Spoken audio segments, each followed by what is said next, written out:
Hello, beautiful people. My name is Dr. Tanya Lambert, and welcome to my channel. I am a women's health coach. I help women to shrink fibroids naturally, and I'm also a women's health educator. So in my last video, I shared with you information about the uterine fibroid embolization procedure, also known as the UFE, and also the reasons why I chose to do the procedure. Now, in this video, I'm going to be sharing with you what I did afterwards, the diet and lifestyle changes that I did afterwards to help me accelerate my healing process so that the fibroid tumors could shrink quickly than they normally would have. But before I get into this video, I would like to share my disclaimer with you. All of the information that I provide in my videos are strictly educational and informational. None of the information that I provide should be used to substitute medical advice. If you have any questions pertaining to your own personal health care needs or prescriptions or medications, please see your licensed medical provider. All right, let's get into this exciting topic. Now, while the UFE has a high success rate at shrinking fibroid tumors, it does not address the underlying hormone imbalance that contributed to their growth in the first place. And as a result, if you do not address the underlying cause for your fibroids, even if you get the UFE procedure, the fibroids can grow back. Now, I was shocked and disappointed to hear that when my interventional radiologist shared that information with me. But in my heart, I said to myself, you know what? I'm going to do this procedure, but I'm going to do what I can within my power so that they shrink quickly and I never have to do this procedure again. So after the procedure, I decided to double down on what I was doing previously before the procedure. And number one, that was my diet. Number two, I got into exercise more because it was challenging to be on a consistent exercise regimen while I was on my surgery rotation. And number three, working on stress management, which is so important, ladies, because if you don't learn to manage your stress, it doesn't matter what herbs you take, you will still have hormonal imbalances, especially cortisol spikes, which contributes to fibroid growth. It is so important that you assess the areas in your life that are causing your hormone imbalance and then work with them one step at a time to balance your hormones so that you can heal. So I had to make up in my mind that I was going to make solid changes in my lifestyle to get my health back on track. So I was a medical student at the time when I did the UFE procedure. I had just finished my surgical rotation, which was my most challenging and most stressful rotation. So I realized that at that point, I was entering my 4th year of medical studies and about to graduate. So I decided to organize my schedule in such a way that I could make time for meal prep and also exercise, and also making sure that I reduce my stress levels through prayer, Bible study, and stretch and breath work, which is very important.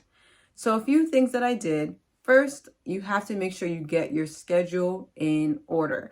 Make sure that you have a times to eat, time to meal prep, a time to exercise, and also time for stress relaxation and just self-care. So during my 4th year, I made sure that I took rotations where I could make sure I got adequate studying done and where I still got a lot of work done, but at the same time, I was able to manage my time with my health. Now, the number one factor that contributed to my healing or shrinking the fibroids quickly after the procedure was my diet. Now, I was plant-based during my medical studies, so I stuck with 100% plant-based diet, and I made sure that I got lots of fresh vegetables into my diet. Now, fresh vegetables included green leafy vegetables like spinach and chard, which are a great source of vitamin C and iron. You need vitamin C to help you absorb iron, which I so needed because my hemoglobin, which is the protein that helps your red blood cells to carry oxygen to your cells, was pretty low. I was literally struggling with a hemoglobin between a 5 and a 6 during my 3rd year of medical school. So I had to make sure I got a lot of green smoothies in that included those green leafy vegetables. Also, I did a lot of cruciferous vegetables. I ate cruciferous vegetables like broccoli, kale, and cabbage because they are rich in a compound called diindole methane. And diindole methane, if you've watched my previous videos, actually helps the liver to detox or remove excess estrogen from the body. So getting in cruciferous vegetables is very beneficial. Now, when it came to the cruciferous vegetables or the vegetables in general, I made sure that I got at least 3 to 4 servings of vegetables per day, which is 3 to 4 cups of fresh vegetables. So I would have a salad for my lunch and a light salad with my dinner to make sure I always got a lot of fiber. I also made sure that I ate lots of antioxidant-rich fruit, especially fruits that are low in sugar, like green apples. So green apples are low in sugar, they're tart, but you can also leave them out on your counter for a couple of days so they're not as sour. You can enjoy green apples with a nut or seed butter that has no added sugar, which is what I did. I'd have a little bit of sugar-free fresh almond butter. You can even enjoy with a little bit of raisins if you don't have insulin resistance. Other fruits that I ate, which may not necessarily be low in sugar, included persimmons. They are high in antioxidants, and also grapefruit, a rich source of vitamin C. You can even try pomelos, which is another type of fruit that I ate. These fruits are high in vitamin C. The beauty about fruits is that the vitamin C content helps you to shrink fibroid tumors, but not only that, vitamin C helps you to regulate your blood sugar. So when they say fruits are bad for you, it's not true, because the vitamin C in fruit helps you to lower your blood sugar and helps to balance out insulin resistance so that you can actually eat the fruit safely without you worrying about whether or not the sugar in the fruit is going to cause the fibroids to grow. Now, very important, I didn't eat a ton of fruit. What I did do is have about a cup of fruit in the morning, which helped me to get the sugar, the natural sugar I needed to get my day started. But you don't always have to have fruit in the morning. You can also have more of a high protein breakfast with vegetables if needed, if you're struggling with blood sugar issues. But that's what I did. I made sure I had at least a serving of fruit in the morning, 2 servings of vegetables with my lunch, and a serving of vegetables with my dinner. So I had about 3 meals per day, with my dinner being the lightest meal so that I can give my stomach a time to rest and digest in the evening, which helps you to heal faster. Now that brings me to another point with my diet regimen. I practiced an abbreviated form of intermittent fasting in which I wasn't eating for about 12 to 14 hours between dinner and breakfast. So I would cut off my dinner between 5 and 6 p.m. in the evening. I had a pretty light dinner, which included about a cup of salad and maybe a few slices of sweet potato and a small amount of beans if needed. And I didn't have my breakfast until 8 o'clock the next morning. So giving yourself that period of time overnight to fast actually gives your gut a rest so you can properly digest your food before going to bed, and also helps your body to repair itself and get rid of dead cells that it no longer needs. Also, make sure you get high quality sources of protein in your diet, like nuts and seeds. Walnuts and chia seeds are a great source of omega-3 fatty acids, which is not only great for the cells of your brain, but is also anti-inflammatory. Another thing you want to consider are seeds. Seeds like pumpkin seeds, which are a great source of zinc that helps to nourish your ovaries. So if you are concerned about phytates in the seeds that can block the absorption of zinc, you can soak your seeds overnight, rinse them off in some spring water, and just blend them in your smoothie to still get the protein and the zinc. Also, beans are a great source of protein. But what I did with my beans to better digest them was I soaked them for a couple of days. I changed the water, in particular my chickpeas, my red beans, and my black beans, so they're a great source of protein. And even you can use adzuki beans, which are easier to digest. But these beans, you can soak them in advance, or you can get canned ones, but use the canned ones very sparingly. You want to make sure your canned beans are BPA free. This is what I did to get the protein in. Also, I want to add that I ate beta carotene rich starchy vegetables like carrots, sweet potatoes, and also squashes like acorn squash and butternut squash, because the beta carotene helps to shrink fibroid tumors. But you may want to eat them sparingly if you have blood sugar issues, but they're also good too for balancing the blood sugar because of the antioxidants in them by comparison to even white potatoes. So these are the foods that I ate after my surgery, which helped me to accelerate my healing process. Now, there were some foods that I did stay away from during the healing process, which included refined sugars, cakes, candies, chewing gum. I stayed away from all of that because they do spike your blood sugar levels. And when you have elevated blood sugar levels, these refined carbohydrates do contribute to fibroid growth.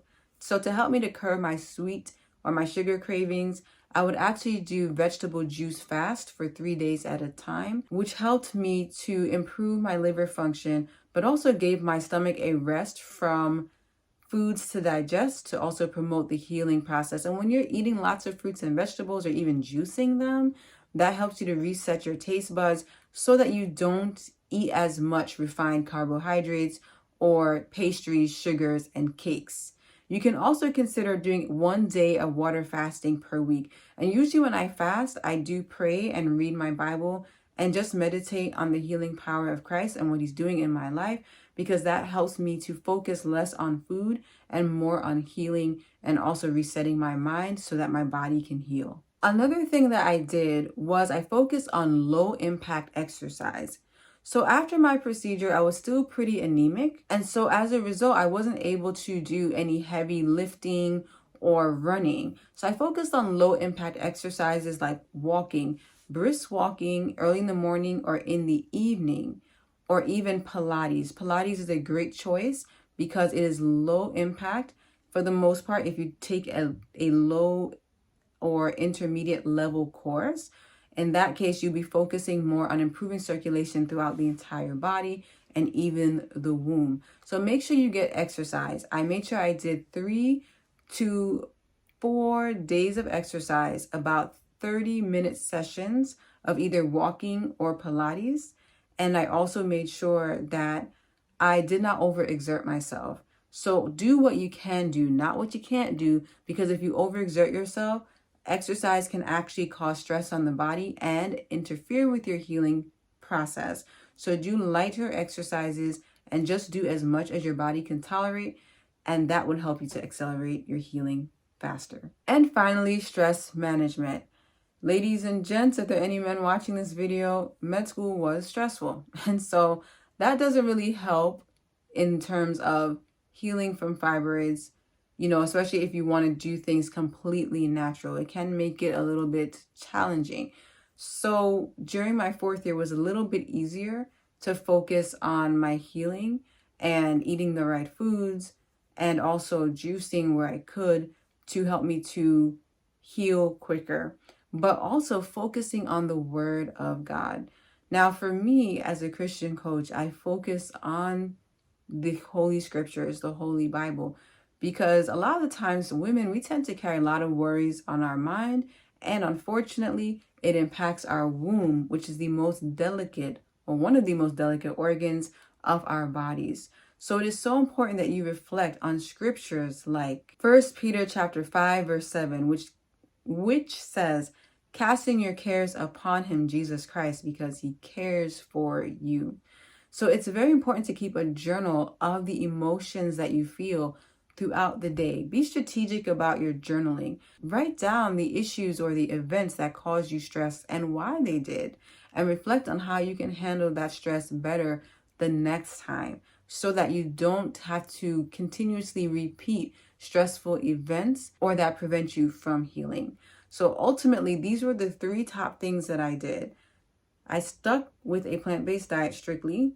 That's 1. Number 2, I exercised, mostly light exercises like Pilates and stretching and walking. And then number 3, I focused on stress management. And of course, time management and reflecting on the Holy Bible and the healing power of Jesus Christ. So with that being said, after 6 months of doing this, I went back to my physician who said to me that I was 60% ahead of the curve of most women who did the procedure and said, wow, all of your fibroids are gone. How did you do this? And I told him what it was, what I did, the changes in my diet, stress management, and also, the exercise, but mostly the diet. But he didn't really seem too impressed. But I guess that's kind of part of what it is in the traditional medical system. They don't typically believe that changing your diet can necessarily shrink fibroid tumors. But I just want to tell you all that it can. Why? Because your body is designed to heal. God made it that way. And if you give your body the tools that it needs to heal, it will do it. But you have to make sure you ascertain the root cause.